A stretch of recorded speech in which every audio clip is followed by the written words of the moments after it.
And we are live. All right. Well, it's setting up. There we go. All right. Well, we are live. And I'm joined today with Sam Levin from Fen and Slug Comparison. It's Um, me. uh, I was first introduced to those bands through Doug. Um, Fen, uh, it was like maybe a few years ago um, when he sent me a bunch of the CDs, and I listened to them, and I got to say the last two Fen CDs are have some of my favorite songs off of it, and then he kind of went silent, and then he came back out with Slug Comparison, which is just a slightly different animal, so to speak, and Yeah. but with his voice, it's like it's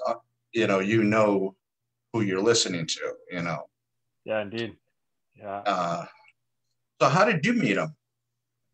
We met at music school. We both did just the first year at a sort of, I guess, a kind of jazz-ish college called Selkirk in a little town called Nelson, about like 8 hours from Vancouver. I was living there at the time. Like I went to like junior high and high school there, and he came up just for that music program. And yeah, we met there, did a year, and it was a 2 year program, but we were like, nah, we're out of here. Right. We're gonna go rule the world here with our tunes. So yeah, we trucked it down to Vancouver, and I've been here ever since. Yeah, he was here for a long time. Now he's on the island. But, Oh yeah, yeah. yeah, that was it. Music school, kind of near the end of music school, we connected and started right away. Honestly, yeah, like writing stuff, and just yeah, it really clicked. Yeah, right away. Yeah. Yeah, it's so amazing when the you meet someone at the it's like the right place, right time, and then to especially with musicians. I mean, because I don't know what your background is, and the styles of music that you're into, uh, because it's really sometimes how musicians what they play isn't always what their influence, or what they listen to.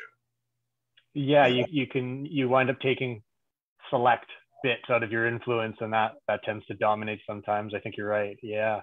So yeah, hopefully you find that common ground, which obviously yeah we did. Yeah, but you're right. It's Yeah, tricky. Like I see it as no different than like other. It's like a relationship, right? It's like any kind of relationship. You just there's some kind of thing that clicks or not. Basically, yeah. yeah, because I saw when I did review the Fen CDs years ago.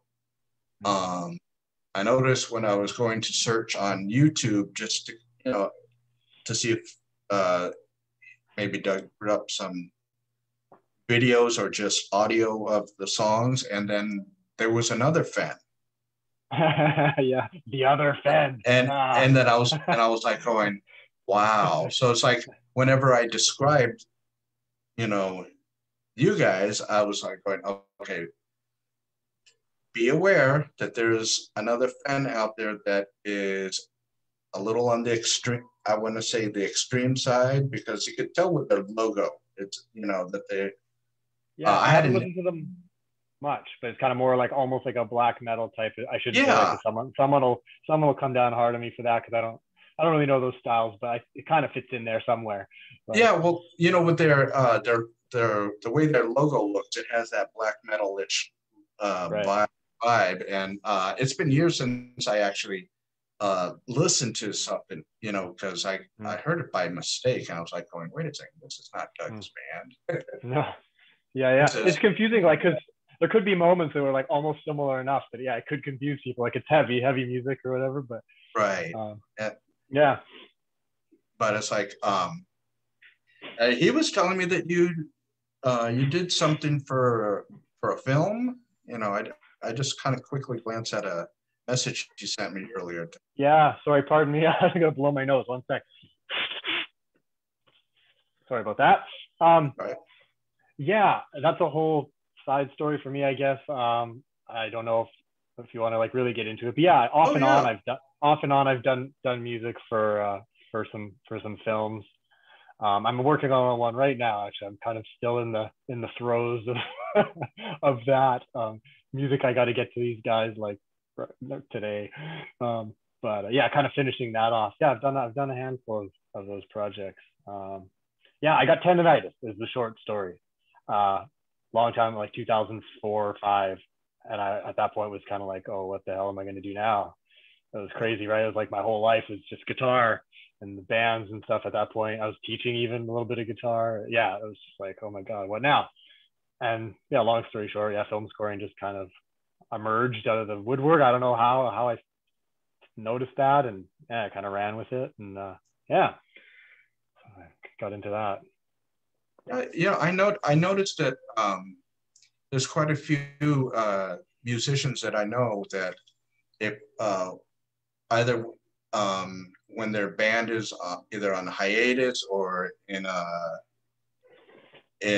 pause position, you know, something that they, you know, to do a soundtrack, and I think that helps you flex your musical muscles, so to speak. You know, where you can, yeah, you're right. You're getting out of your element, and it's like, you know, and that pushes you.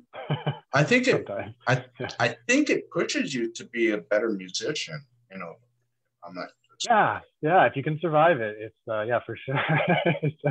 It is. Yeah, you're absolutely right, because I'm writing way out of any kind of music I would normally have ever written with some of these films. So yeah, you're and then you can bring that back into, you know, to your whatever stuff you're doing with Doug, you know, and you know, because you know, I think it's kind of neat, you know, especially to, you know, to have like see your name up on the credits on a, even if it's a small film, you know, it's like, you know, and because sometimes people see that a lot quicker than you know, since you guys are independent band, you know, you don't get the same exposure that other types of bands. Right. No, you're right. That is a certain kind of exposure, I guess. Yeah, the films, yeah, your name's right there and all that. And then you can say, hey, that's what I did. You know, what, you know, how did they say, for better or worse? You know, that's what I just did. And yeah, that is the thing about the film. It's kind of interesting. Once you finish it, that's just it. You know, like with the band, I guess. I mean, we're not really touring or anything right now, but you know, usually you spend all this time writing, and then all this time recording, and then you're still playing songs live. They kind of have a life for a long time. But yeah, with the film, it's just like you finish it, that's it. It's over. Right. Goodbye. See you later. Which is both positive and negative. You know, yeah. The stressful parts are right. wash your hands, and that's it. But, yeah. Oh yeah, you know, like I said, I reviewed all of Fenn's CDs, and then all of them. Have you heard like all of them? I was curious about some of the old ones are so crazy to me. Like there's just like almost it's hard to listen to that first one. It's a little more on the raw side, edgier. Pretty raw. Yeah. Edgier, but you know, it's like, you know, it's amazing how you see the bands from their beginnings up to, you know, where they, you know, they kind of work out, you know, their ideas and styles, you know, where, and Doug was always, you know, because my website, prognaut.com, was mostly progressive rock and progressive metal. Mm. bands, and anything that kind of falls under the progressive rock umbrella. Yeah. And he was a little concerned that, that Fenn wouldn't have fallen under that, but I Yeah, think we've always kind of wondered a little bit it does how we fit.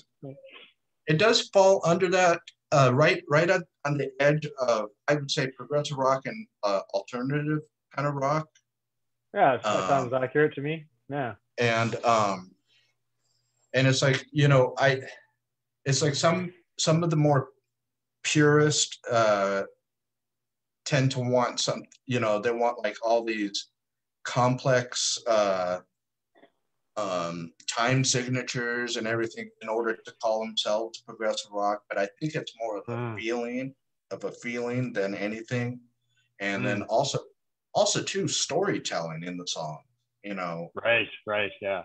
and Yeah. I mean, to me, anything progressive, I just hear the term as a term and how it can describe like anything or any part of music. Like you're saying, the lyrics, because to me, his lyrics are absolutely progressive.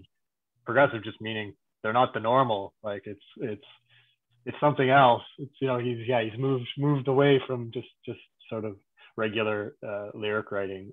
So yeah, in that way, yeah, totally progressive. Yeah. yeah, because it's I mean, regular rock, they just seem to have the same subjects all over again, and on Fenn and Slug comparison, it's like these are like I said, they're very progressive lyrics. They're telling stories, and Yeah. that's what I appreciate about when I listen to the music. It's like I feel like I'm going, even though the songs aren't super long, I think the longest one on the Fenn was like around 8 minutes. And that's pretty rare. Most of them aren't that long at all. But yeah. But it's like even the shorter ones, you're going on a little journey, both with the music and the lyrics, and that's sometimes cool. you only get one or the other. But with Fenn, there was that rare occasion where they were nice blend of both, and that's.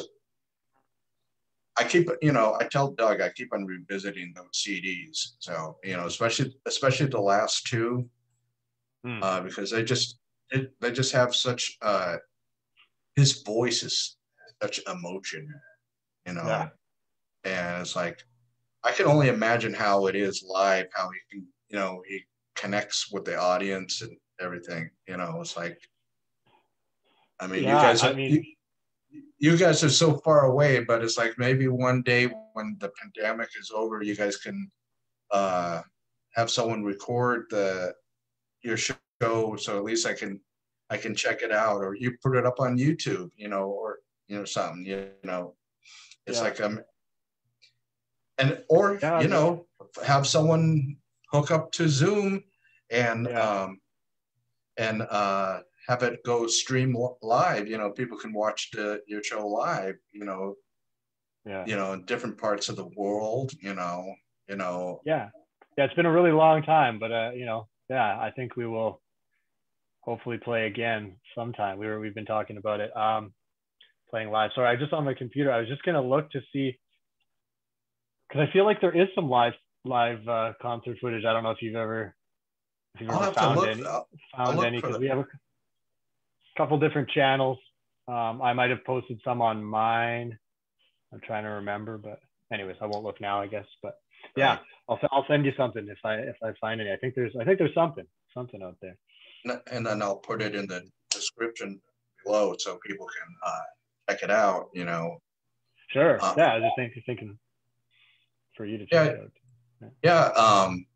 I was trying to get Doug to come on, but I guess he had other things going on.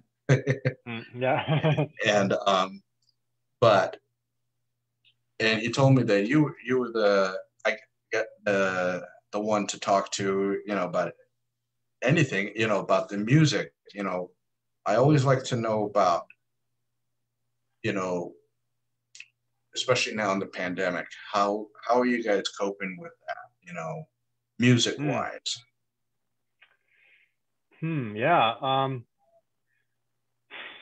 Honestly, and I think I can speak for Doug at least to a degree as well, but for sure we're both reasonably introverted people and have always done a lot of work on our own.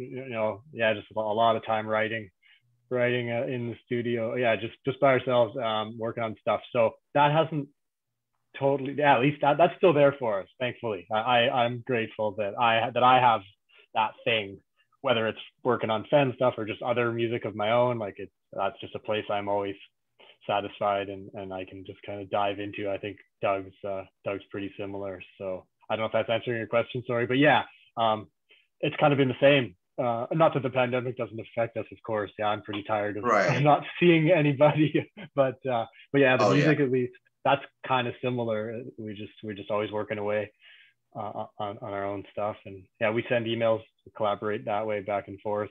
It's come and go as we both have been really busy doing other things in our lives, Right. but yeah, just by email, just sending tracks back and forth, that whole system. um but yeah, I mean, pandemic in general, man, Jesus. I'm I done. know. Oh, I Yeah, know. totally. I'm there with you. It's like again, like you guys, I am. I've always kind of been a homebody, so it's like it didn't. Some of the things like going out really didn't affect me as much, but I can understand someone that is, that likes to be able to be in crowds and Mm. and whether you're playing at a club or a larger venue like a theater, like something like this. Yeah, yeah, um, yeah, yeah. and it's like some, especially musicians, when you want to go play live, you feed off your audience, and in the pandemic you don't can't have an audience, Yeah. and I that's where I understand it. And I have a lot of musician friends, and I hear them from across the board. It's like that is so been so tough with them. And then I've seen some that even go ahead and they collaborate with other musicians, maybe not in their band, and they do these amazing cover songs, and they somehow they have all the band members, the in the different squares, and they have Yeah, whoever's engineering it and syncing up the music, and yeah. it's I like think it's what's his name, Charlie from Anthrax. I mean, okay. if if you checked out his video channel, he's done anything from heavy metal to surprisingly, he's done some Fleetwood Mac covers, and it's Oh yeah, like, wow. and it's like, and you always know him for being a drummer, but all of a sudden, one video he was playing Mm. guitar, bass, and keyboards, and he had it Mm. all, uh, in different squares, and it's like, I mean, that's something for the fans to kind of tell the fans, hey, we're still here, Right. we Yeah, can't we can't we can't see you, but you can see us, and it's a yeah. I and it's feel a so fan. bad for live music, like people who play live a lot. Like I said, we haven't for quite a while, but yeah, people who are like thrive on that and need to do that for their careers and then just like to do it. Oh man, yeah, must be so fucking rough. Oh, I know. It's like but you got the Zoom, and I have seen on a rare occasion that there's some bands that are actually doing online concerts. The band, I guess, would be in some little studio, and they would have someone Yeah, yeah, filming it, and charging admission. yeah. And I even saw, I forgot what the band was, and I even saw a comment that said, "Why are you charging for for the concert. It's not like it's in a concert hall or something. And it's like, everybody just got on that guy and said, look, they need to make a living, If you want them to keep doing what they're doing, exactly. They have to support that somehow. Yeah. Which brings me to another subject is physical media versus digital. It's like, and then when it comes to digital, you got the places like Spotify where the musicians don't get basically squat for their music, and people are expecting your music to be free, and it's like, well, how do you guys, musicians pay for their instruments?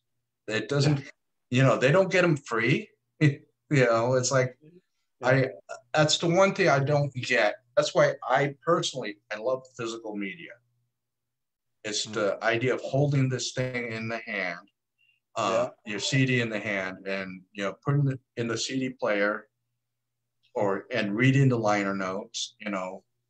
But also I understand, especially more independent bands, that it's expensive to print up the CDs, and sometimes you might have a stack of CDs years and years later that for whatever reason it didn't sell.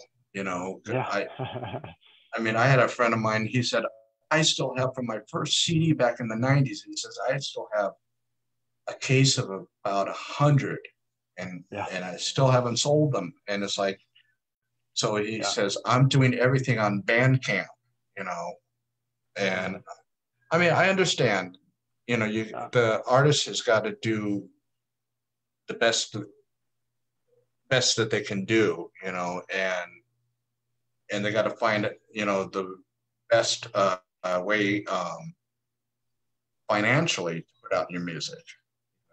Totally. But I'm with you on the having like a thing. Like, the art has always been a huge one for me. I've always, like, the bands that I've listened to are usually pretty big on having artwork and stuff in there. Obviously, like a lot of the prog bands I know, it's the same thing. So yeah, that's awesome. I always love that, having that to flip through and lyrics and all that. Yeah, it's great. Oh yeah, because I think it's the first Slug comparison was digital, and I think the second one was on CD, or was it the opposite way? I don't remember. No, I think you're. Yeah, I'm pretty sure you're right. Yeah, and the latest one. And again, it's like when it's done digitally, it's, for me, it's hard to call it an album, because right. on digital you can you can have hundreds and hundreds of songs, whereas on an album you can only have a certain, you got the 80 minutes for a CD. And so it's like, it's hard to really call it an album in a traditional sense, but if you make a group of songs, maybe it should just be called a group of songs. From this session. Might not have the same ring to it. Right. And it's like a group of songs. Yeah, it's like, granted, everybody nowadays, they have their cell phones or their tablets that, they have all their music there, and, to make it portable. Yeah, I'm guilty of that. That's kind of, got the old headphones on all the time. And so much of my music is just on my phone. So what I do with the music is I put it into my computer, the CD, and then I put it onto a thumb drive, because my car has one of those USB ports Oh And it's a yeah. lot easy. It's a lot easier than bringing a stack of CDs into your car, Yeah. and you got the risk of someone maybe seeing something in there that looks promising, and they want to, break into your car, and it's like, Right. Yeah. and it's convenient. I understand that the digital is more convenient. You can get to it. It's the same as streaming a movie. You know, you may have the physical movie itself on your shelf, but maybe either you're too lazy to go and get it, or you're out at a friend's place or somewhere, and Mhm. you got it right on your tablet, or you can Yeah. access it on some sort of device, wherever you're at, and that's Yeah. that's a plus. I mean, I like having the streaming stuff, but at the same time, I also like the physical. Just Yeah. and it's Can you imagine back in the day before recorded music? Sometimes I think about that. Like way back, and the only time you could hear music was just only if it was live. That's it. exactly. So if you heard some music that you liked, it must have been so like such a weird thing to be like, oh, I might never get to hear that piece of music ever again. Like there's no way for me to track it to do it. You just have to wait for that person to like perform again or whatever. Exactly. And That's it was the same with movies for me growing up in the crazy. 70s and the early part of the 80s. It's like, Right. and television. Yeah. Yeah. It's like if you didn't catch that show, your favorite TV show that week, that day, Yeah. Sunday night, at 8 o'clock, you didn't catch your favorite show. You're Yeah. gonna probably have to wait till summertime for a rerun, Mm-hmm. if Yeah. if that would happen. A lot of Yeah. times it won't, and it's like nowadays it's like, okay, if you miss your show, it'll be on some streaming site. Oh yeah. Right. Yeah. Such Usually, accessibility. Yeah. maybe like the next day. Right. Yeah. Because I don't know what kind of. I know you guys up there have Netflix, right? Oh yeah. Yeah. And because I was talking to a friend of mine last night, and he's over on the eastern side in Montreal, and Mm-hmm. he said, yeah, he says Netflix up there has doesn't have all the titles that we have down here, but Yeah, it's different. I'm not sure how different, but yeah. there is, from what I'm told, there is some different titles that you guys have that we don't, based on your stations, what is it, CBC and such. Right. So Yeah. sometimes people down here have to get a VPN to be able to get, Yeah, there's like content. workarounds, right? Yeah. Yeah, to get content from Canada, and also, Netflix in the UK and other parts of Europe. the world. Yeah. It's like I mean, just got there's so many choices of what to Mm. watch, and Yeah. and then I can understand when it comes to streaming music, the same thing, but I think what the issue is that especially musicians have is that they're not getting paid, um, Mm. something reasonable for what they give it. I mean, I think that pennies on the dollar, you Yeah, it's know. so minimal. And if you're not like massive Taylor Swift or something, yeah, it's not even really adding up to anything. Yeah. Yeah. Um, I just have heard that most people funnel it back through live performance. Like that's why concert tickets have gone up so much, because people aren't making anywhere near the money on CDs or any of that sort of stuff. So it has to come from somewhere. So the ticket prices go up, and probably merch prices go up and stuff. I don't know. Right. I'm Yeah. not very And then, in the biz, so I could be talking out my ass a little bit. well, This is what I've I've heard. been watching. I've been watching some videos and on YouTube about how musicians now, especially like, let's say, I'll give an example of a band that has absolutely no original members, Quiet Riot. They're still doing, they were still, before the pandemic, they were still doing club touring. And they had just announced somewhere, I guess in the New York area, that they're going to do a show. And they were asking $80 a ticket. And, but they said it's going to be limited seating, you know, because they don't want everybody crammed in, you know. So it's like, you know, where, you know, I can understand from the musician side that, you know, you guys need to make your money in some way.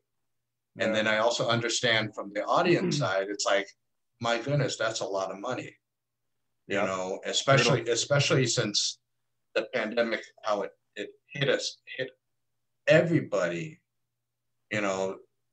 A lot of my friends have, you know, they've lost their jobs or had to start working from home. And then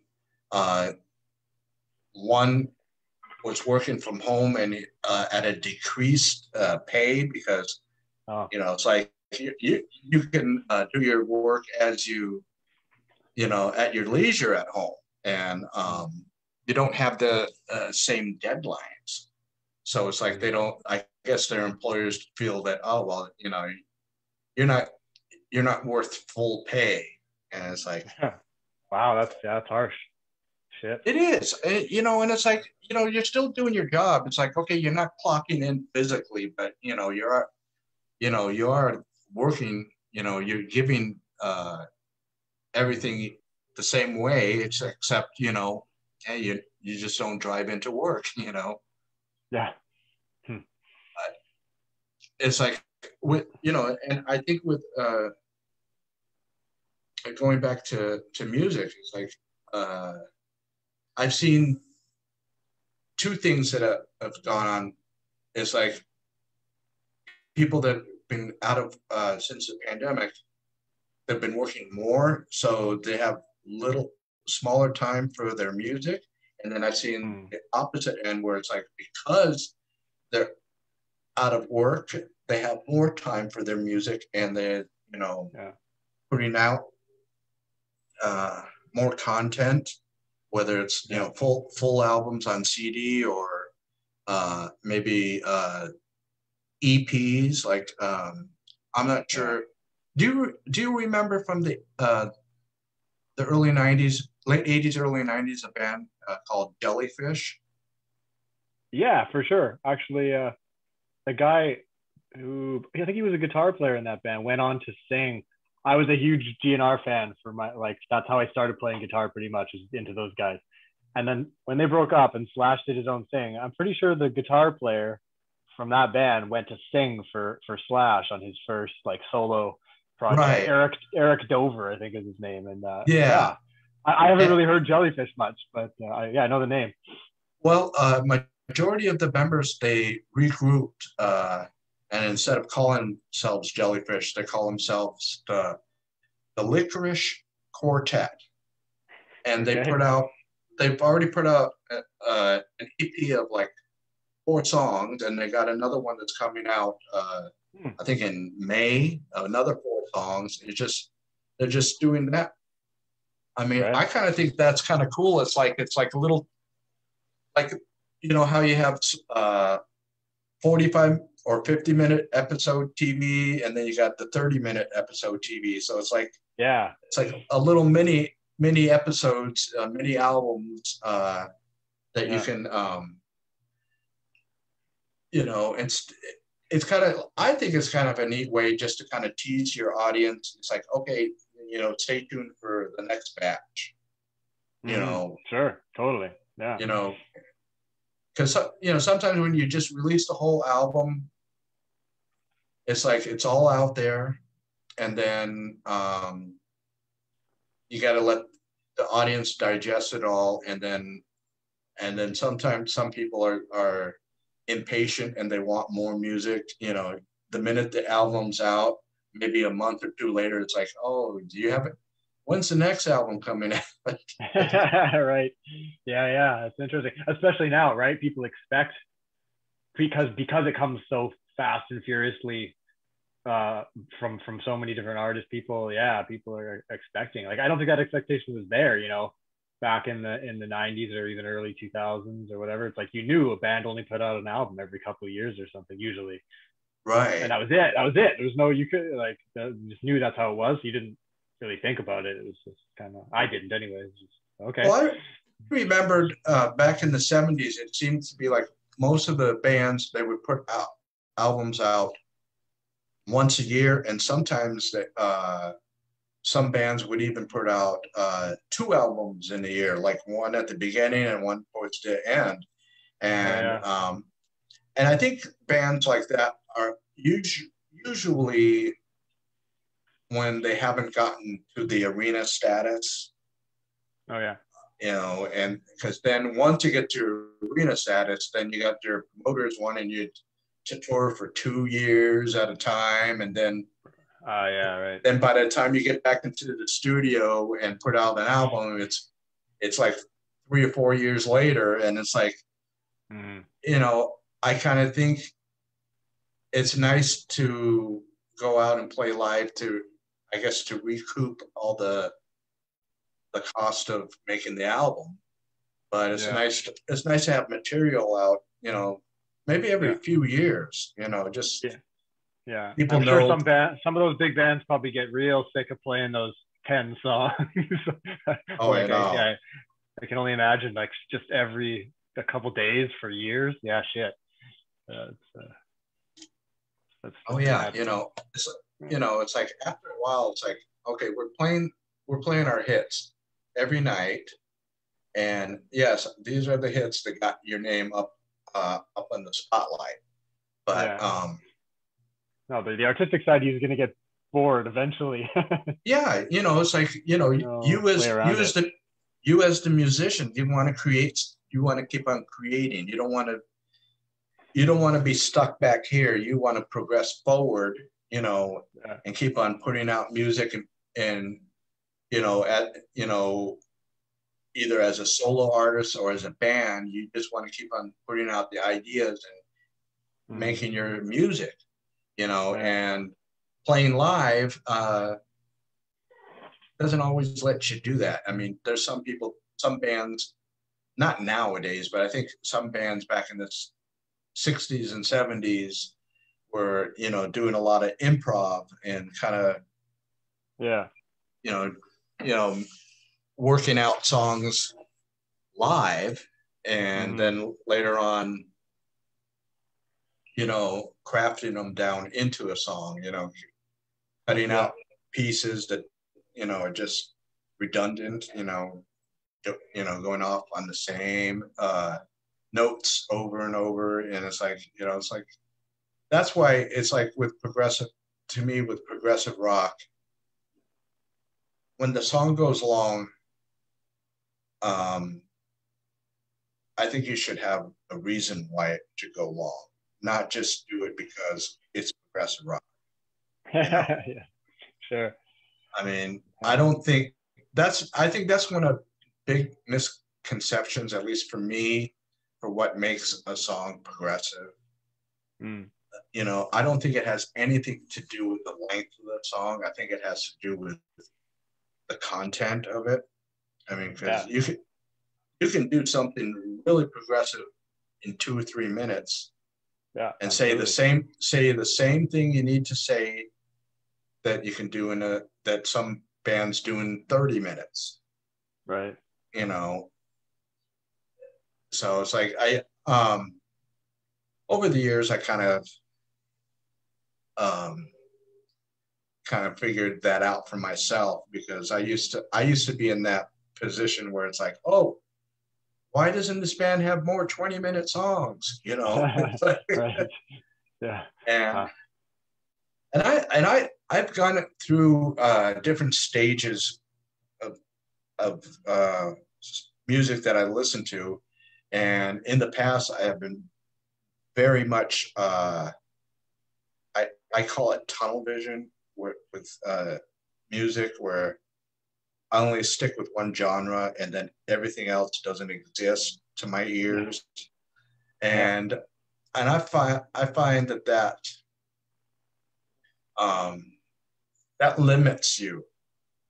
Indeed. You know, I was like that when I first started playing, for sure. Yeah, it was just kind of rock and some metal and stuff.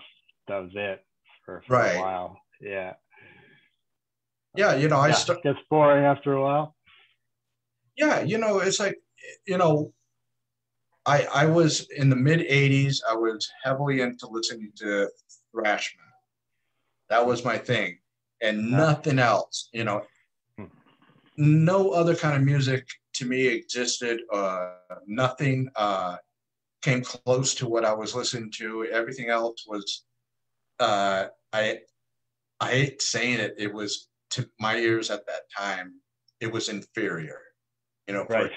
For the 20-year-old version of me thought that if it wasn't metal, it was inferior. And it's like, and I look back at that and I'm like going, man, I missed out on a lot of stuff. That's why now I'm playing a lot of catch up on things. Oh, band came out at that time that I was, you know, so close-minded music-wise. And I think that, you know, the more music you have in your collection, the better. Yeah. You know, more. I mean, I got Agreed. all kinds of music now, and then I've also kind of gone back and filled in the gaps of bands that I should have had originally, and I didn't. Do you think that was kind of, it's about like a sort of a lifestyle as well, though? Like, it's not just about listening to music. It's like when we were into whatever we were into, so into it, and we were like, a lot of people are identifying with the whole subculture. So it's not just about like what music I'm listening to. It's about like I am part of that thing, that subculture, right. that thing. So it's like that's part of what I think that tunnel vision comes from, is like that's like your job. It's like going to a job. I can only do this one job. I can't go also be a fireman if I'm a fucking doctor. It's like, yeah, no, right. I'm like a metal guy, and that's my whole kind of like persona or whatever. Do you think, does that resonate with you? Do you think that's part of what it was? Like, I was never, I wasn't the typical metal head looking, you know, I didn't have the long hair or anything like that. But, you know, I had all the shirts, and I'll be cranking up in my car, you know, back when it was just cassettes, I'd be cranking up the cassettes and going down the roads, and, you know, it's like I'll be getting dirty looks, you know, and stuff like that. But right. So like you were, yeah, it was part of your, it sounds like part of your persona, at least to whatever degree. And it's like, but, you know, that's why it's like whenever I hear people, you know, younger than me just saying, oh, I only like to listen to this kind of music, it's like, there is so much more out there, and you would broaden your horizons. And you can't tell anyone, right? They got to figure it out for themselves. They won't listen. Yeah. I mean, like I'm sure I didn't.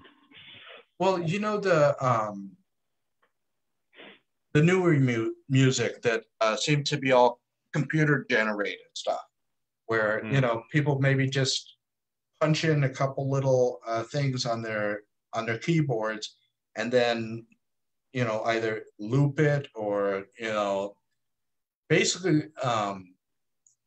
the kind of music that anyone off the street, that if they can do it, you know. And I've seen a lot of that. Whereas when you're creating music that is organic, it takes a little more talent than, you know, especially, you know, I will say I love music that is guitar driven. Right. Just something about the guitar, whether it's electric or acoustic, that just brings out and I like keyboards too, but if they're in, to me, if they're in as part of the band, I want them to be as part of it. I don't want them to be like dominating.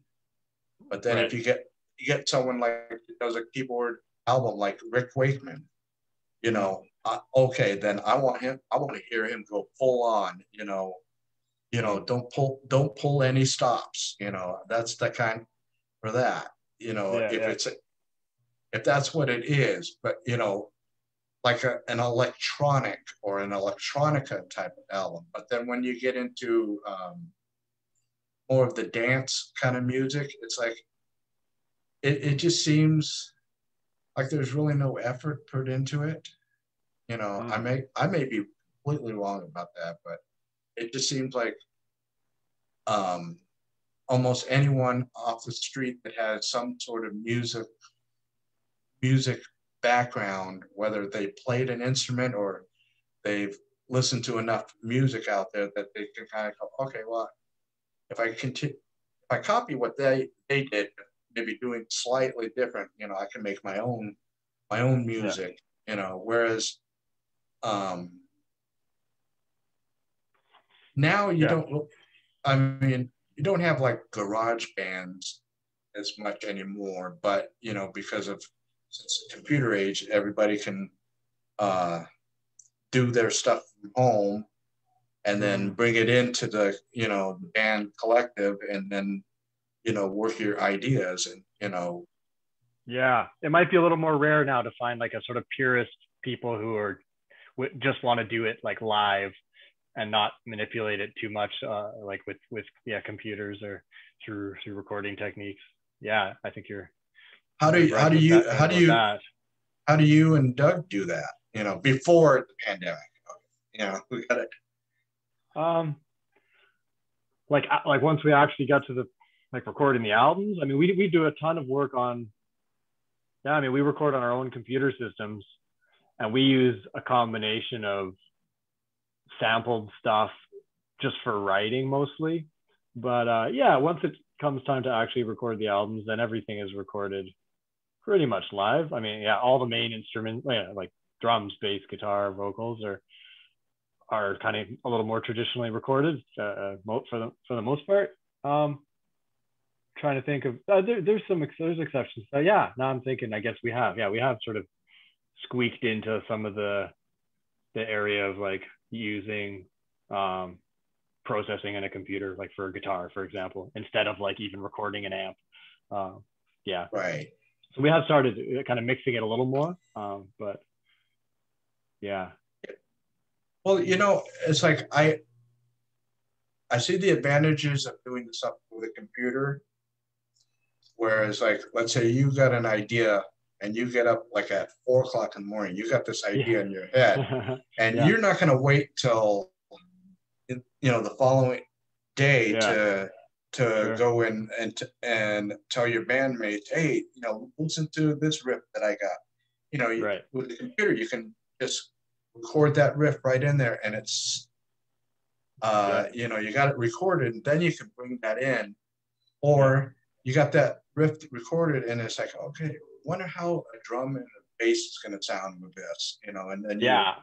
you do, We've definitely done a bunch of that. We will test out little drum ideas and stuff, and then and then have a drummer totally re-record it out in the studio. But just to give a sort of rough sense of how the song's gonna feel.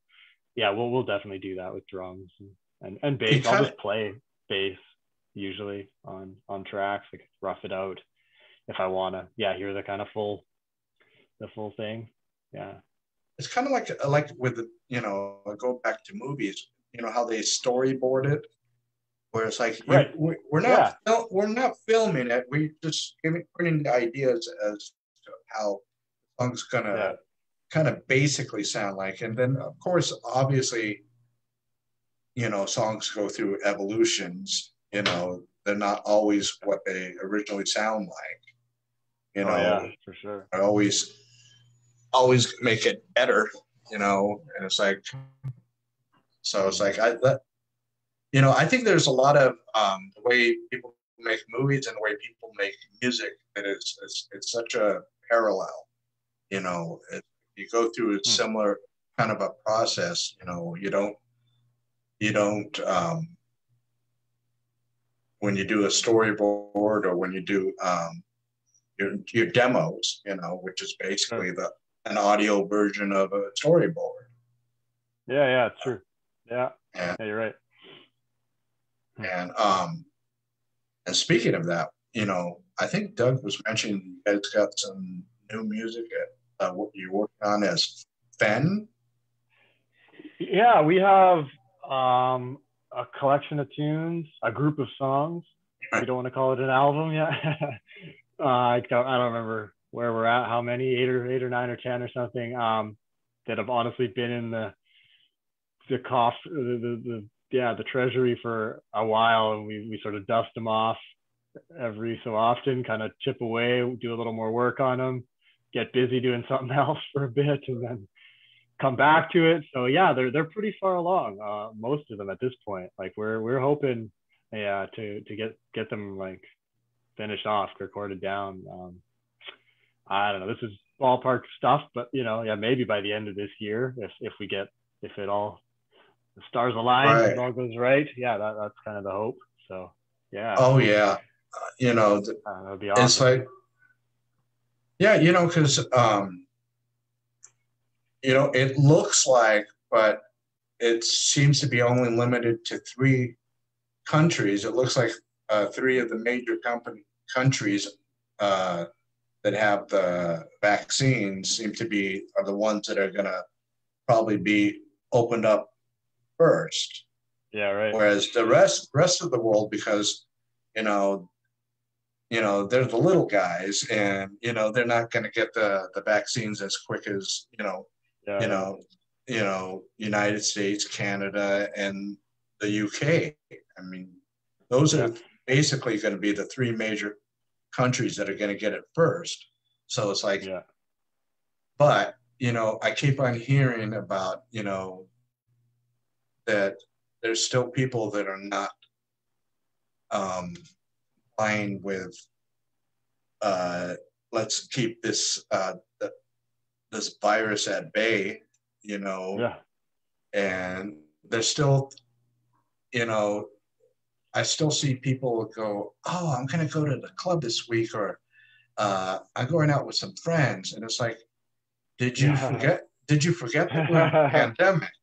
And it's like, and those are the people that are the ones that are going to perpetuate this pandemic.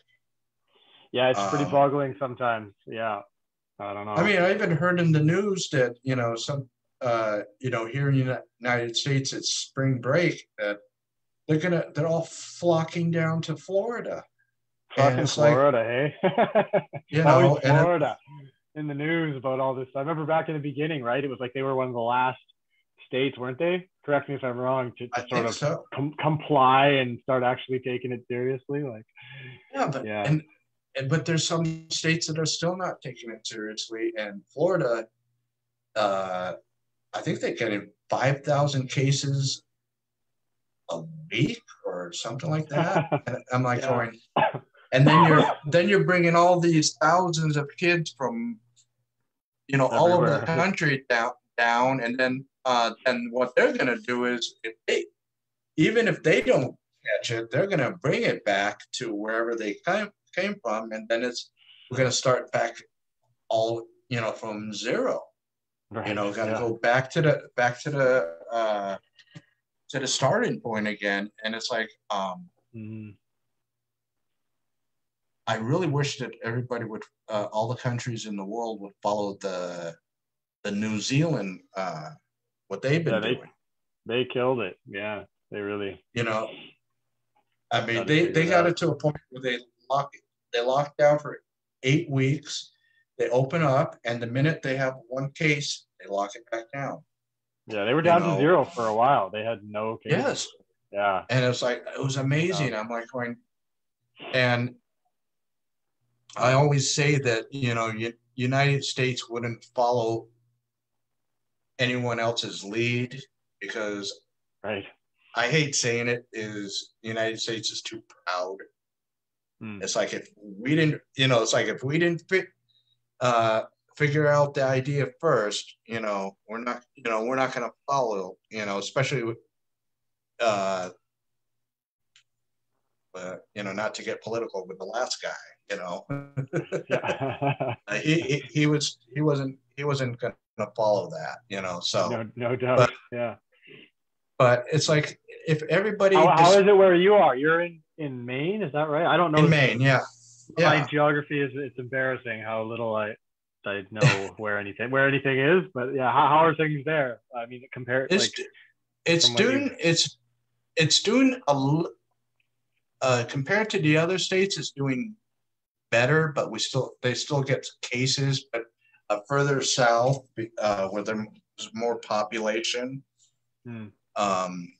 because it seems like it's in the southern part of Maine that all the cases seem to be. There's other cases spread out, but as you go further north, going towards the Canadian border, the population gets smaller and smaller. Right. I mean, I'm in a town that's about, I'm going to say about 50,000 people. Okay. And if you go down to Portland, it's hundreds of thousands of people. And if you go further north, I mean, you get down to the probably like little villages, maybe like a couple hundred people, so it's like, but it's like, I just think if everybody just does their part, But as far as the people who are like comply or not comply, where you are, where the city you're in, are people generally pretty chill about it? Like comply? Generally, yeah. I think there's been a few times what I've seen in the grocery store, people aren't wearing their mask, and because I'm immunocompromised, I stay away from it. If I go down an aisle and I see someone not wearing a mask, I back myself up and I go to the other aisle. I just don't want to be anywhere near that. And for sure. And I don't go out that much. I just, being, I'm not sure if you followed any of my posts, but it's like I go to dialysis 3 times a week. Yeah, okay. So I've seen a few. I just go there, go to any doctor's appointment, grocery shopping. That's it. Nothing leisure. I don't go visit people. It'd be nice to once in a while visit someone, but I kind of look at this media, Zoom, as a way to visit people. I mean, it's the next best thing. Yeah, totally. Yeah. And also too, like I was saying earlier, I'm a homebody, so it's like I much rather sit at home, and years ago would be, talk on the phone with someone. Now, do video chat with someone, so it's like, I think this is much easier, Yeah. So Doug said you're into horror films as well, right? And you're in like Stephen King town. I was curious about that a little bit. Is that right? Is that where he's from? Like that area? I moved here in 2008. I'm originally from Los Angeles. Oh yeah, okay. Yeah. I moved. Boy, you must be happy you're not there now, hey? Jesus. Oh yes. Just like fucking mental down there. It is. It does. Yeah. I keep on hearing my friends' stories of what's going on down there, and it's like, yeah. I'm actually about 5 or 6 blocks away from Stephen King's house. Oh yeah, he's still. Oh really? Jeez, wow. So is that a big deal in that city? Yeah, like, it is. Everybody into that kind of. It seems like a lot of people, because I see a lot of friends that are in town that they once in a while go over and take pictures of his house, and right. Do you get like coffee shops themed, horror themed? Yeah. Actually, like does that stuff pop up in that city? No, but what there is there's an actual. I've seen the bus go around. There's a Stephen King tour bus that they go and they go to the different areas in Bangor and show you the different areas where the inspiration for the books. Because if you because Stephen King never mentions Bangor by Bangor. I think he calls it. Oh my god, I forgot what. I It's forgot like a what the. What, yeah, reoccurring he name. gives Like he gives it a different name. You know, a different name. Just but it so. pops up in different stories. Oh yeah, and you see Yeah. areas. You know, it's like, oh, this is where he filmed that. And I mean, I haven't been to some of the outer areas, you know, different towns where they actually filmed parts of his movies, like out in the area, Pet Cemetery. There's the actual road where they filmed the area, and he used to actually live on that area. Wow. and the, and I think what the basis of that story that got him to write it is, I think one year that his little child started running towards the road, and a semi truck goes by. So I guess, you know, the gears started working in his head, and it's like all of a sudden he went to that dark place, you know. So. But yeah, you know, horror movies for me horror movies and music have always been very important to me, as well as science fiction. You know, but I think horror movies and music, a lot of times especially rock music and progressive rock music, they're like they go hand in hand, because a lot of rock musicians have done horror movie soundtracks. Right. You know, if you've ever watched any of the older Italian horror movies from the 70s and 80s, you had that band Goblin. Right. I've heard of it. I don't know if I've seen any of those movies, but I'm aware that they've done soundtracks. Yeah. And you know, and then there's different you know, like I'm not sure if I'm pronouncing the guy's name right. Fabio Frizzi, that he does these really atmospheric keyboards music for some of these Italian horror movies. So it's like, okay, cool. Progressive rock, you know, especially Italian progressive rock and horror movies seem to be almost synonymous with each other, you know. That's interesting. Yeah. Cool. I mean, and also, there's. Oh, go on. Oh, go ahead. I was just thinking about all the sort of imagery from at least more like metal, obviously, right?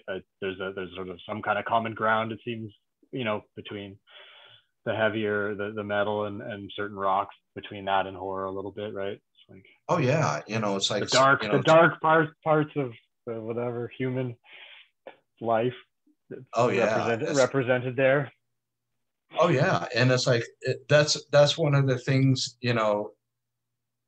Perfect, you know, any heavy metal band would be perfect to do a horror movie soundtrack, you know. Right. You know, and it's like, and sometimes some of these heavy metal bands, the band members look like they could be in a horror movie. Sure.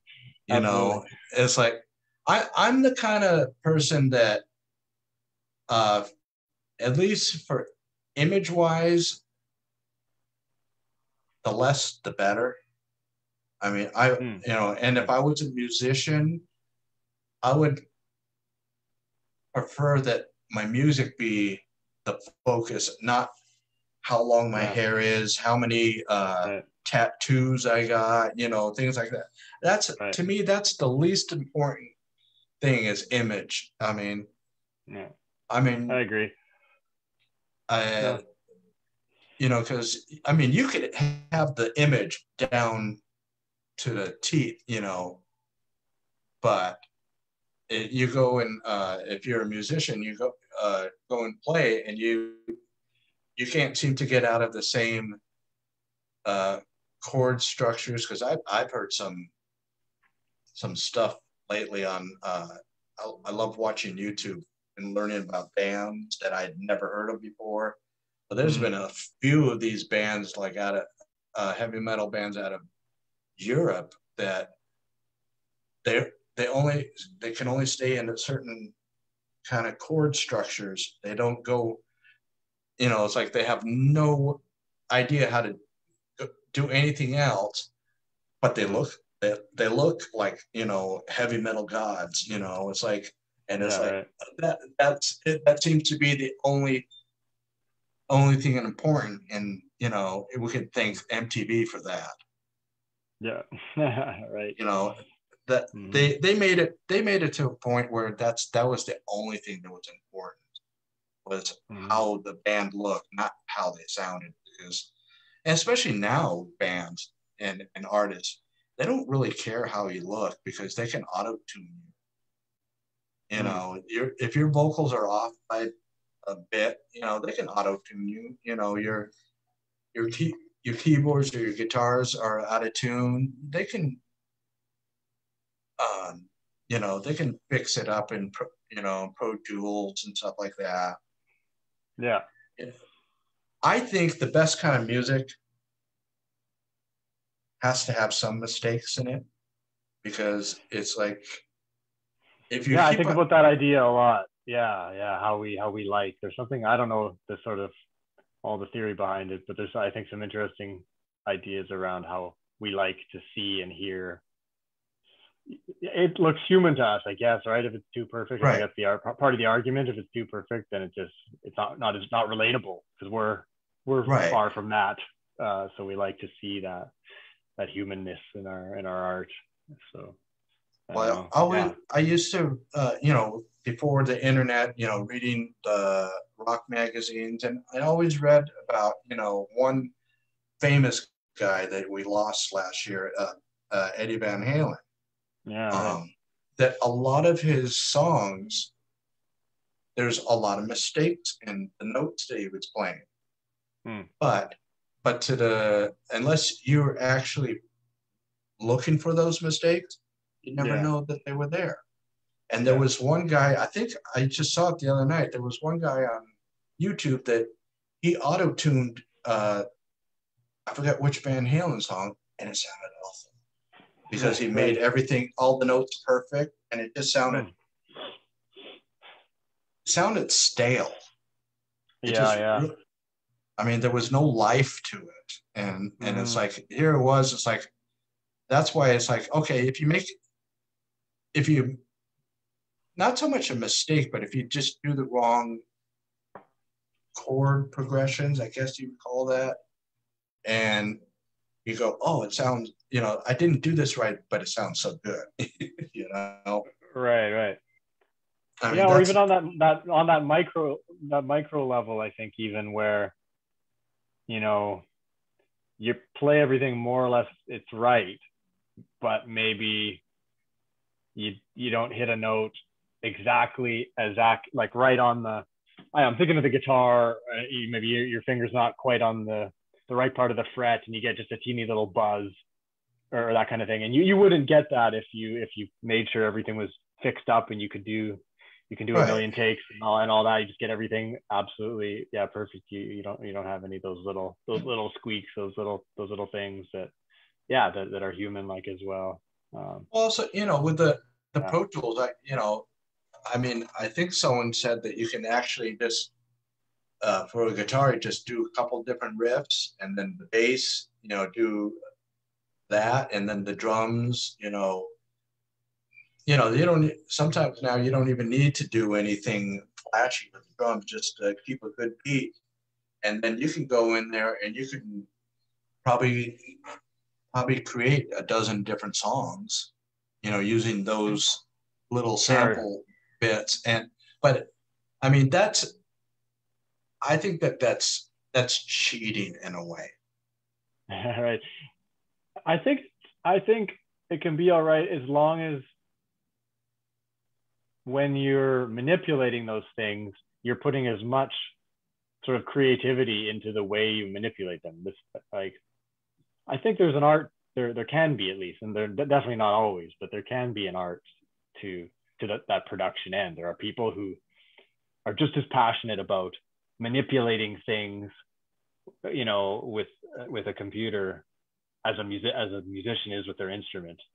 Does that make sense? You know, like that's Oh, like their art form or some or whatever is like they're really good electronic music people or just good producers and they're just phenomenal at manipulating the sounds. And when it gets to that level where it's a craft, then I think you can take little bits and throw them around and do something really awesome with it if that's, you know, if you're taking it seriously, if that's your passion and you really work it. I think it would be just as, I mean, people, you know, these big examples, people like Trent Reznor, right? That's kind of part of his world. A huge part of his world is like sound manipulation, and obviously he's not everything's just recorded live, but he's a master at like manipulating the synth sounds and the recorded sounds and just fucking with it in a crazy way. And and I, you know, but he cool. does it. But he does it in a way, and people like him do that in a way where it's still creating. Whereas there's some of the newer music, the more pop oriented stuff, that there's no creativity gone through. You listen to their songs, and there's the same chords. Right. They've learned how a formula works, and they just kind of pump it out. Right. They may change the formula a little slightly, you know, instead of going from front to back, maybe start in the middle, but it's the same formula. And also too is, you know, when they put their vocals down on it, that kind of changes the sound for the average person. See, the average person isn't paying attention anymore to what's going on musically. You know, they're not like going, oh, that's a cool guitar part, or that's a cool bass part. You know, nowadays it's like, oh, that's got cool beats. You know, they say that's got cool beats. You know, it's like, you know, to me, it's like, what does that matter? You know, there's something called beats. You know, you got a beat going, but beats, it's like, I never understood that. And I think that's more for the more danceable kind of music. You know, I don't think that works, from at least from my ears, works in a rock oriented or folk music or country music. I don't think that term really works with them, because, you know, they're creating something, you know, whereas dance music is usually primarily sampling. You know? Yeah, and you got to think, I guess, largely like it's for dancing, literally, and so it's kind of almost like it has a different purpose to a degree. It's like maybe they're not even as worried about people just sitting and listening to it, or, you know, they don't want meant to be in it, just pounded in a club. Like that's the kind of the purpose of it. It's like you got that going on, or, you know, and then, you know, people like us that, you know, we want to go sit, you know, in a recliner and put on their headphones and just lean back and just let the music go, and then you're just going to be like, you know, for you as a musician, you're going to digest the music differently than, say, myself as a listener. But we're still digesting every single thing that's coming out, you know, from the beginning to end of the song. And then, I mean, I go back to when I really got into progressive music in 1990. I used to work at a record shop, and I used to always play thrash metal on the the stereo system that they have. The manager was getting tired of that, and he said, "Hey, look," he said, "I got something for you that I think you're gonna like. It's got that same energy and aggressiveness, but it has more content to it." And he put on King Crimson Red. Oh yeah. And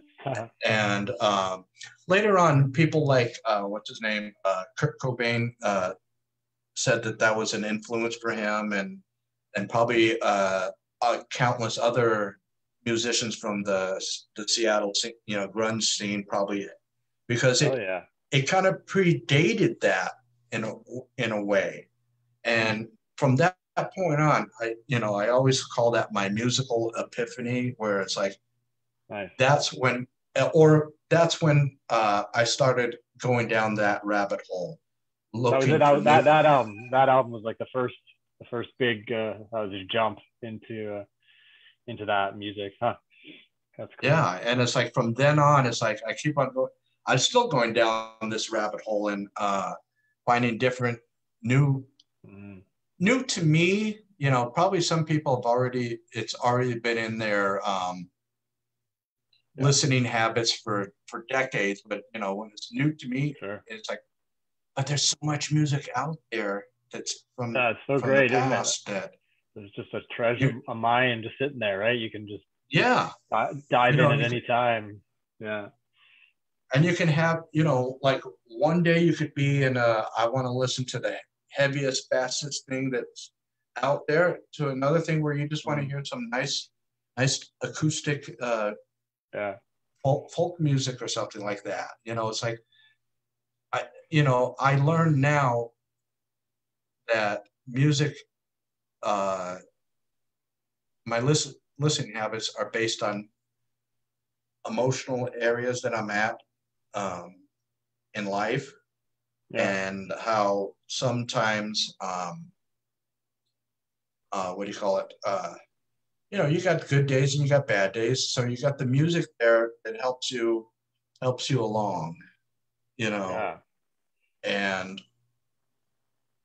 that's why, again, it's music like, Fenn and Slug comparison with the emotion of not only the music that's going on, but the vocal.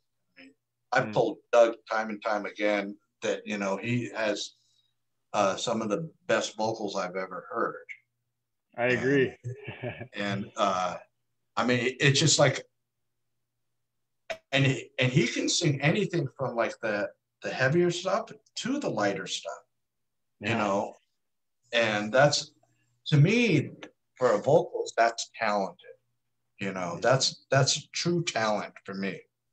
And I hope he gets to, listen to that later on and see, that, because again, that's why I look for, when he told me there was going to be a new Fenn music coming out, I told him, I for one can't wait, and I told him I will, like his other music, I'll promote it, Awesome. I'll let anybody that wants to hear my voice or read my words, tell them, this is good music. This is music that has feeling, has emotion, has soul to it. That cool. Sweet, man. And you guys don't really fall under any kind of traditional, this is alternative rock, this is metal. You're just good rock-based music.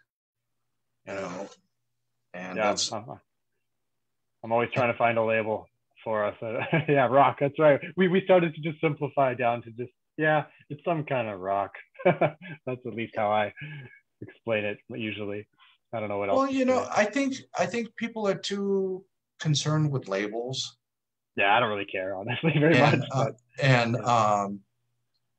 But I understand, it's like, a description, is always good, but it's like, Yeah, you know, sometimes if you that's all get you've got. If you can't like show someone the music on the spot, you got to say something. So exactly, that's and why we have you know, words. and it's like, so it's like I always tell people, and I always tell them, especially for yours and Doug's music, you know, the last, I think you were on the last two Ben albums.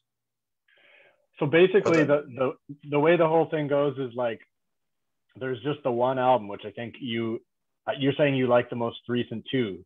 So right. the most recent one, yeah, is the two of us working together with the two other guys. It was really more of a real band writing thing actually. But the previous one, which I think you're talking, Trails Out of Gloom, which is an amazing album. That's just Doug, basically. Okay. That was kind of before he decided and we worked out the whole thing of, yeah, like him, yeah, before he went off and started Slug.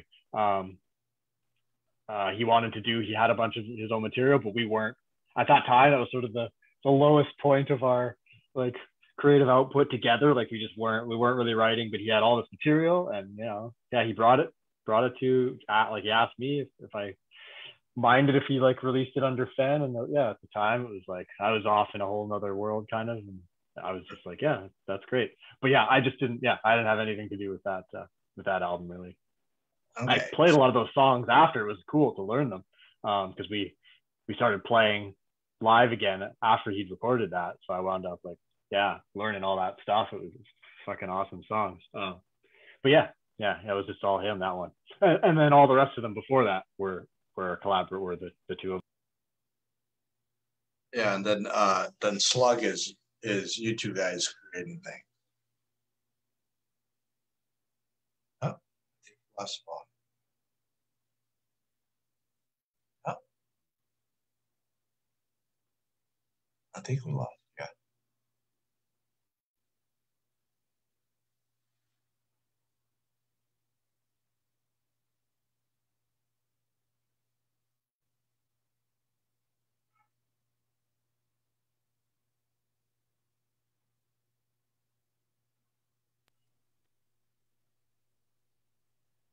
I think we lost you. Yeah, Ron, sorry, am I back there? Yeah, you're back. That's okay. Sorry about that. Someone called and I have my Bluetooth system set to like auto answer. I forgot about that, and then I just fucking answered. I was like, oh shit. Okay, sorry about that. Where were we? Oh yeah, just the albums. Yeah, so basically, it's a collaboration between the two of us on all of them except for that one. Yeah, the Trails of the Gloom. I don't know how we got on that, but anyways. Oh, that's good. That's good. You know, because I like, you know, those are the ones. The last two, Fend and then the Slugs are the one. If someone wants to get into the music, I think that's the good part. And then you can go listen to the older ones just to see how do you say, the genesis of the band. You know. Yeah, I know there's so much change for sure along those first few albums. Definitely, yeah, it's crazy. Yeah, I want to say it, and the earlier albums have a little more of a that alternative sound, you know. okay. Yeah, interesting. You know, Yeah, it's I kind interesting to hear of, people's yeah, perspectives. We have our own, and I have my thought on it. But it's kind of weird. Like you don't really know how other people are perceiving it, right? right. Yeah. And it's like I honestly think the the first albums are one version of the band, and then the last two are a different version of the band, a little more refined version. Where yeah, I agree. Because there's a lot of bands in rock bands that they're trying to find their voice, how they want to sound, and you got to work out ideas and maybe refine other things, and still have the rock vibe to it. whereas because you can refine things down and then it no longer is rock and it's just pop, and it's like you guys just refined and then to the better, I guess, the better version of yourselves. And yeah, I mean, it's working on songwriting and those kind of skills, those techniques or whatever, and learning, you're right. It is like refining it, but to find a balance between like, I think it's probably somewhat obvious, I think, that the early albums were pretty experimental for us. Like, I don't mean they're not so experimental, like it's not like listening to some totally crazy like prog or like, right, I don't know, whatever, John Zorn or some just totally, I realize it's not that weird, but for us at least, those early albums were like more of a working out, just experimenting with, right, kind of crazier time signatures and just fucking around with that stuff and just kind of going for it and trying pushing that edge a little more. Right. And then we sort of, I think you put a lot of energy into that part of it. And then at a point, I think I definitely have had, realizations about just basic songwriting techniques and shit, and just like what works. And so, a little less attention put into that complexity or that just rhythmic complexity and playing weird, ugly sounding chords and shit. Like I was just more into that in those early albums. So when you strip away some of that stuff, I think you wind up with something that's a little more, I don't want to say it, but whatever, like palatable, right? Basically, that is kind of the end result, at least in our case, is that it kind of went from dirty like noise and fit to a little bit simpler, a little bit clearer, and right. That type of sound. Which it's like the early stuff. The early stuff seems to be, everything seems to be like full throttle. It's like, it's like not really. And it's not a bad thing. It's not, you weren't really letting the listener breathe. It's like I agree with that. That's true. Because there's some music, whether it's what you guys made or full on technical metal, where they're not. Those people are not letting anybody breathe for a second. It's like a million notes per second or millisecond. It's like I used to like listening to those the guitar shredders and the ones that did the noodling and things like that. And it's like after a while that got boring. It's like I want to hear some really loose bluesy based guitar playing rather than this technical stuff, because it's the technical stuff is just so cold, and it's amazing that a guitarist can do that. I mean it shows a talent there, but at the same time I want to see the talent of them connecting with the audience and not look how many notes per second I can do. Sure. Yeah, that's just kind of like that's just one thing you can do is do like crazy technical fast sort of shit, but that's just one vibe.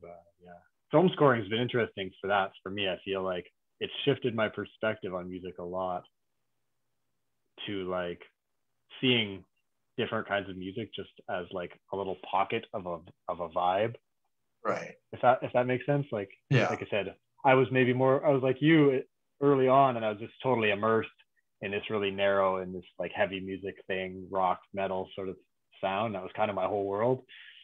But now it's kind of like, I can just pick and choose. You said it earlier, something about just like music kind of going along with your whatever emotional states you're in, right? So you kind of just grab.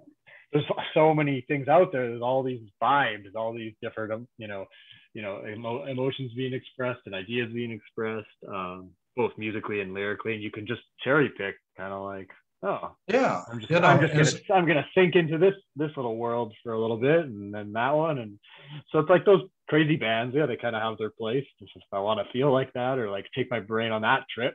Like, I want to right, go on that trip for a bit. I don't know, yeah, but I go on that trip less now. Maybe I'm just getting old. right, But, right. yeah, Well, it's like I pretty think there's a intense. time and I think there's a time and place for every kind of music.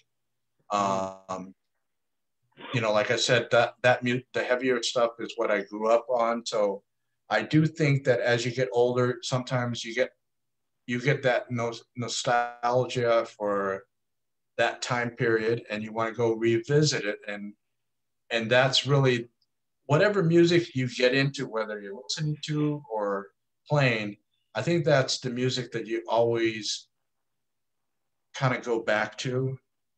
Yeah, there's like a period of yeah Because it's yeah kind what do of they like call you're that, it's a kind of like you're formative period, right? Yeah. right.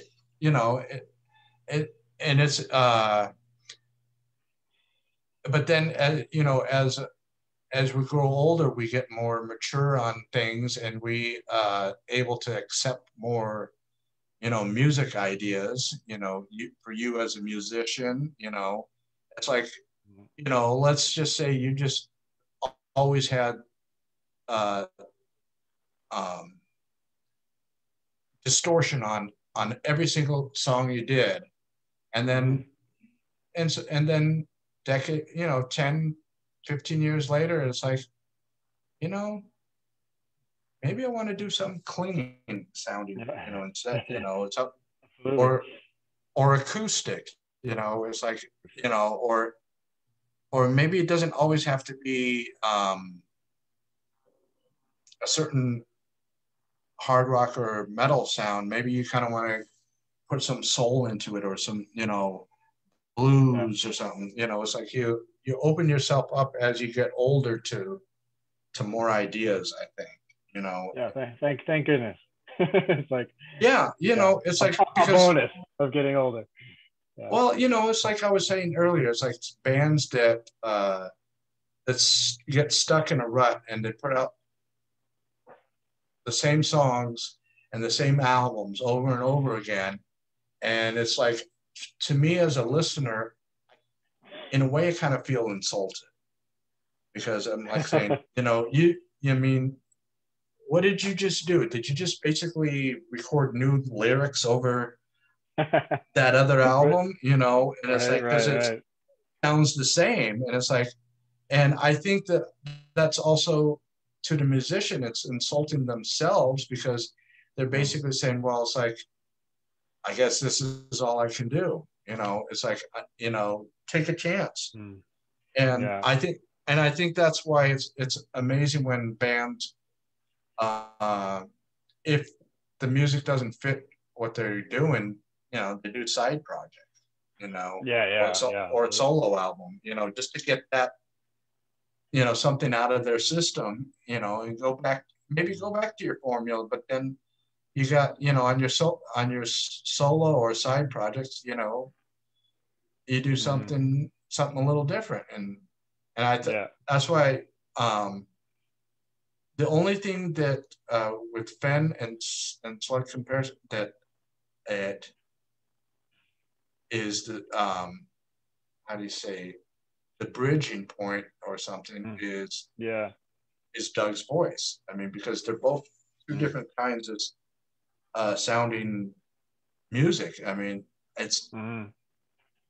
in a lot of ways, Slug sounds a little more, for the most part, a little more acoustic kind of. Yeah. He uses a lot more like finger picked guitar stuff and more Yeah, clean guitar sounds, and yeah, that's definitely a pretty big difference. Yeah. and and so it's like there's two different sides of his in your music. It's like, and that's Yeah. that's that's what I like, when musicians can do that. It's like, Yeah. Me too. I think, it's like, you got Fen, obviously Fen was first, but let's say you got some music that you guys don't think will fit in under that moniker. So you put Mm. you you if it let's say it doesn't fit under the Slug moniker, maybe there's something else. Yeah.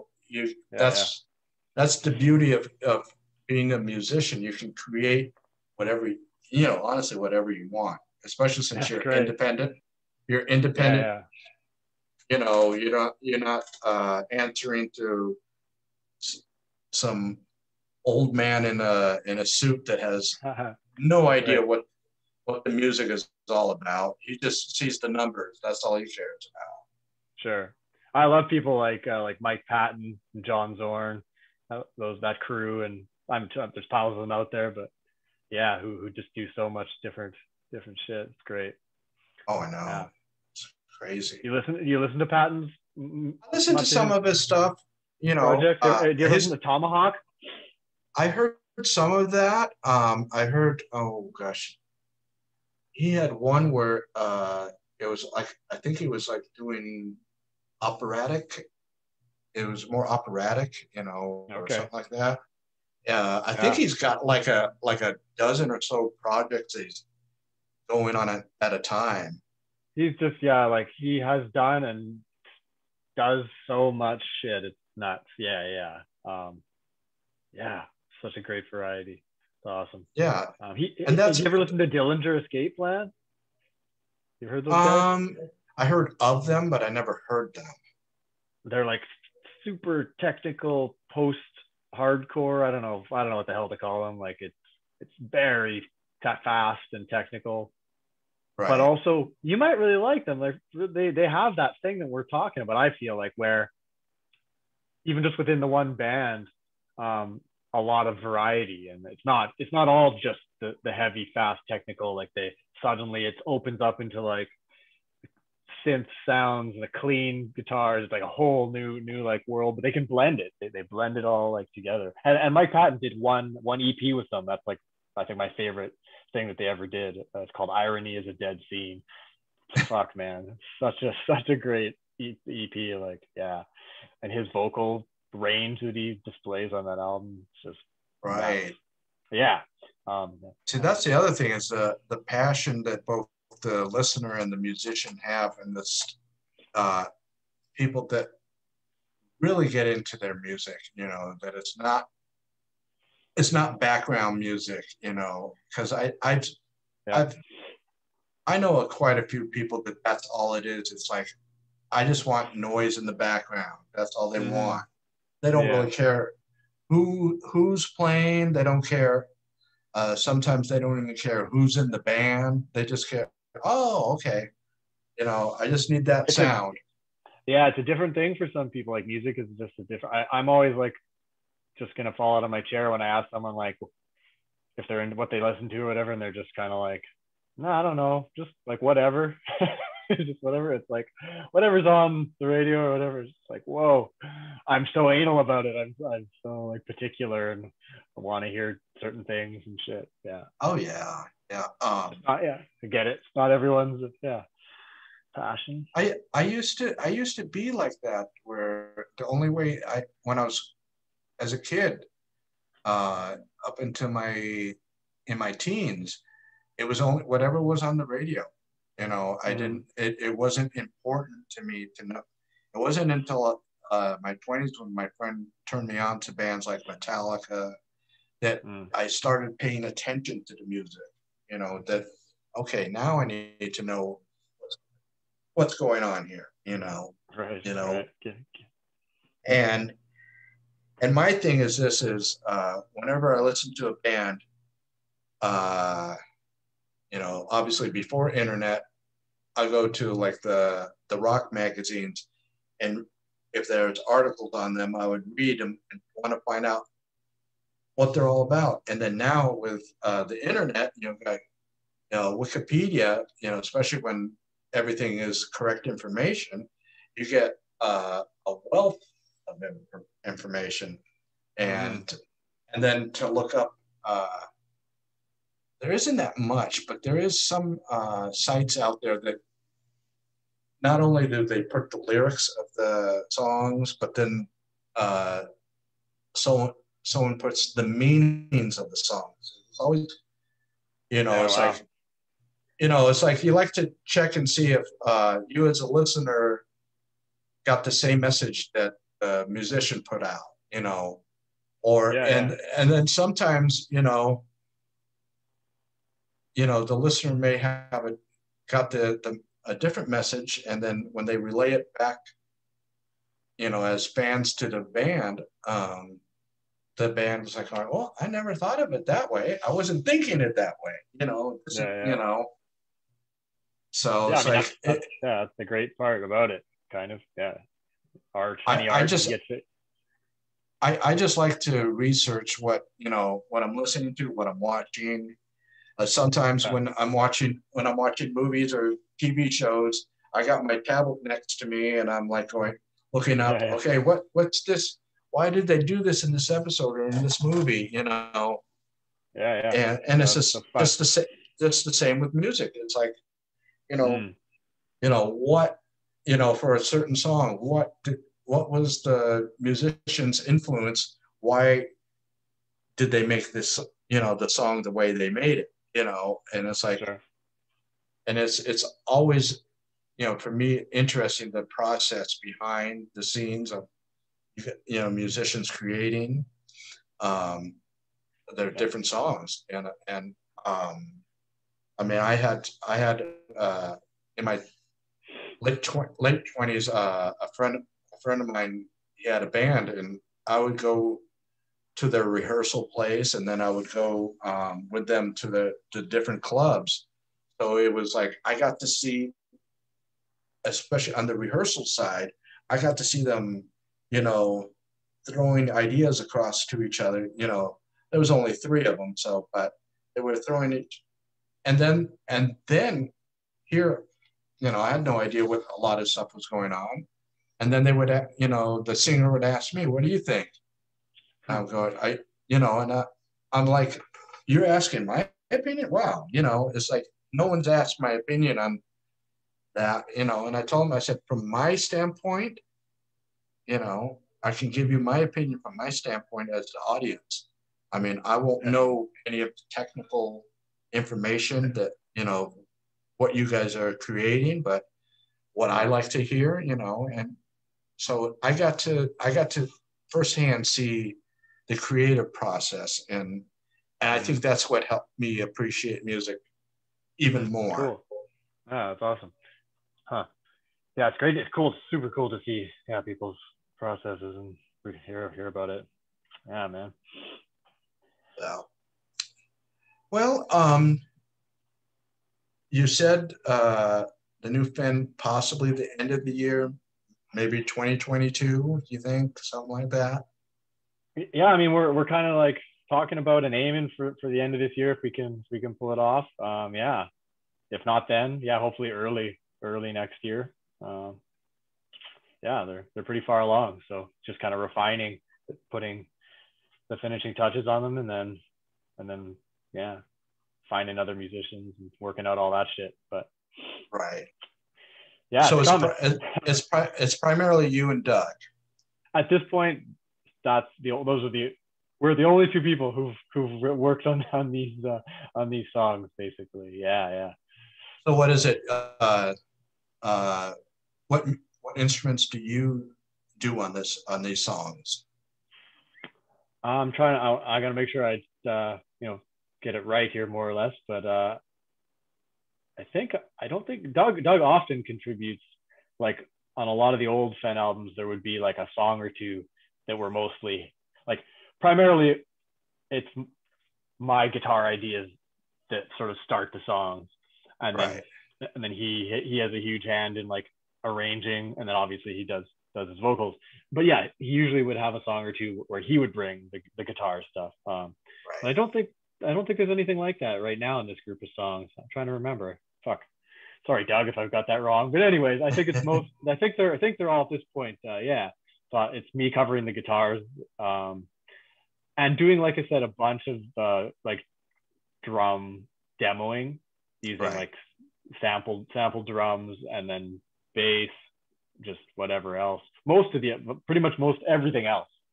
Yeah, and then he's obviously, yeah, he's doing vocals, and like I said, he's amazing for like the arranging part, like making decisions about the form of the song. Yeah, yeah. Right, right. Cutting parts and adding parts and whatever. Like that's huge. Yeah, he's got a great mind for that. So yeah, And then I see you got the keyboards right in front of you. Is there going to be more or well, less? I mean, mostly this is for our. I mean, I'm triggering all kinds of different sounds, right? Like sampled sounds, so it doesn't. I'm not sure if, not necessarily going to be like keys sounds or synth sounds. It's just, I just use this for whatever else. I would love to fit more of that stuff. Yeah, the film scoring has been an influence for that for sure. Like wanting to use kind of more different types of sounds. So yeah, if I can find a way in there, it's easy to default to like the normal, like what is normal sort of for us, the rock band sound, guitar, bass, drums, vocals. Right. But yeah, we've got a bit of it, a little bit of synth stuff peeking out here and there. But yeah, as much as I can get in there, I'd like to experiment with more of those, random sounds for sure. Yeah. Well, yeah. Is there anything else you'd like to talk about, music wise? You know, like you said, is Fen right now like your musically your primary focus, or do you have anything Um, on the side? I do write other music on the side, and again, I keep like harping on the whole film scoring thing, but that's been my main focus actually since that last Fen album that was done. We finished that in whatever 2012, 2013. We toured a little bit, but then since then it's just been working at the film scoring, trying to get into that business, and so it's influenced my own music writing as well, which is good. It's been an interesting process where it started trying to just learn about film scoring. So I would write stuff Right. that was in the style of certain types of film music. But then it became where I just like that kind of music now. Like, Right. so I write a lot of my own like instrumental music. And the style is, I don't know what the hell, kind of filmic a little bit, but I'll Right. mix in guitars or just whatever I feel like. It's just pretty random. But yeah, it's almost there's like no vocal stuff on it. Yeah, it's just all instrumental. And that stuff I have a website, and like I'm on social media, whatever, Instagram and shit. So I'll post those tracks here and there. So yeah, I guess that's my main other musical outlet besides Fen or besides like rock music. Yeah. Yeah, and what I'll do is in the description below, I'll put as I get your different links, I'll just put them in there and Cool. edit the description a few times just to get so I can be able to get all the links in there for your stuff. Cool, man. I think Doug sent me a link to what is it, the Internet Movie Database, where it talked about one of the movies you did or films you did the score for. So it's like it's really okay. I want my primary goal for these type of shows is to get your names out there to people that I think people should know. Right. I think people should know your music, know who you are, what you do, and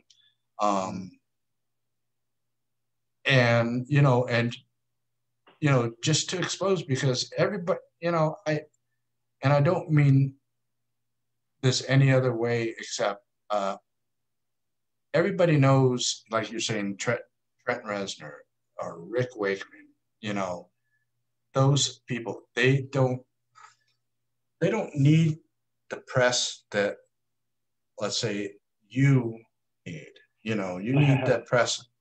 You need to get your name out there, because even if it's not to be like famous, like those two guys, but that to get different, get your name out there to other musicians that, hey, Right, totally. I like what Sam's ideas, I like to maybe collaborate with him, Totally. Collaborating would be, that's awesome. Yeah, totally, man. Well, I appreciate it. That's sweet. Yeah. And that's my main goal for what I like to make sure, to get people's names out there to other people, whether it's in the music industry or rock fans and prog fans in general, that they that there's more music out there than what they're, even progressive rock fans, they do have a tunnel vision. They only want to stick with certain bands, and that's it. They don't want to explore. And then yet sometimes they complain, oh, there's nothing out there. Well, it's like you're not looking. Right. There is plenty out there. Plenty of, you just I feel like there's those kind of people in every genre, in every sort of genre. Like there's people like yourself who are willing, want to dig and look for all kinds of different stuff. And there's those kind of people in every genre. And those are the real progressive music people. Well, I feel like it's like, you don't want to listen to the same 10 albums, or you don't want to watch the same 10 movies all your life. You want to have more. I mean, those 10 albums or 10 movies are going to be the core of who you are. Yeah. But you got to branch out, and you got to, explore things and see, because you never know. Maybe there's another 10 that are going to, be the core of what you are, So. Yeah, man.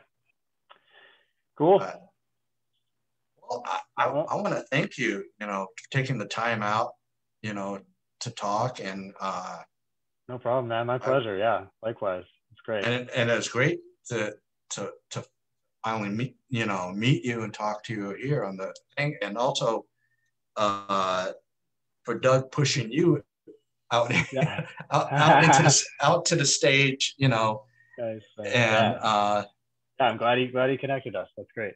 Yeah, and I appreciate that, and I appreciate that we got the time to talk about your music, and then like I said, I'll put the links down below, so others can check out your music too. Awesome. All right. Cool, man. Well, all right. Well, I'm sure we'll talk again soon. Oh yes, keep in touch in private message, and any new stuff you got coming out. All right. Well, good luck with the situation here. Hope it improves for everybody soon. Yeah. All right. All right. Thank you again. Yeah. Take care, man. All right. You too. Soon. All right. Bye. Bye.